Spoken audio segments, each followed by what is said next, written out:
And Ogo wants... Oh, what exactly is it that you want again, Ogo? I want to hatch a new world, cried the shape-shifting Dogon god gleefully. I want to overturn the established order. I want havoc and confusion to reign. I want to have children with the yoke from which I was born and create my own new rebel army. I want... Yeah, so Ogo wants...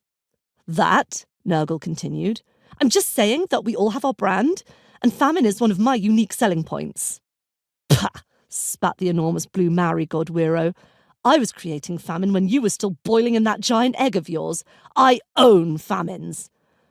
And who says you get plague and pestilence? Leviatha, the horned Finnish god of death, pain and disease, chipped in. According to the Daily Argus, I'm the queen of plague and pestilence. It described me as an influencer. Influenza, more like, Nurgle snapped back. You'd be lucky to give humanity a runny nose. I can do something else to your nose if you keep blithering on, you dribbling buffoon, Leviatha screamed. Oh, you did not just say that? Nurgle shrieked, putting his hand on his sword. Come over here and let's see who needs medical attention. Hashtag you. As the gathering descended into a brawl for the umpteenth time, Thanatos threw back his head and released the groan that had been swirling around his guts. It was time to take control. Enough! He yelled at ear-splitting volume, bringing the unruly crowd to a hush. This is ridiculous. I agree, said Hel, the Norse goddess of cruelty.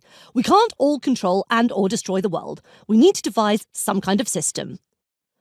The inmates of the Diabolon considered her pronouncement. A rota? Araman suggested. We could do it in shifts. Weekdays are better than weekends for me, but I'll need the third Thursday in the month for self-care. I am determined to learn how to bake sourdough now I've got more time on my hands. Don't be stupid, Ogo shot back. We can't take it in turns. This is world domination, not a holiday home in Tenerife. Doesn't work for me, Nurgle agreed, shaking his head. I'm not really feeling the collab vibe. I think it will dilute my core solo apocalyptic messaging. I share with no one, Chernabog roared. I will crush your skulls beneath my feet before I surrender 1 second of my right to everlasting dominion. All right, muttered the Zoroastrian god of strife and disappointment. I was only saying. I might have known you'd all shoot me down. I literally have no voice in this room. We are all powerful and malevolent forces who could easily rule the earth, Wiro suggested. So why don't we determine this according to the way our kind have traditionally settled such matters? Go on, Thanatos encouraged gingerly. Wiro smiled darkly. With a massive fight, he roared, punching the air and accidentally knocking the airborne Lilith across the cave. Hey, watch it, Lilith screamed, swooping down from the air and grabbing his blue hair between her talons. Fight, fight, fight, roared Chernabog, grabbing Fenrir the werewolf and wrestling him to the ground. Oh, spare me, Thanatos groaned as brawls broke out around the Diabolon, fur, feathers and foul language quickly polluting the air.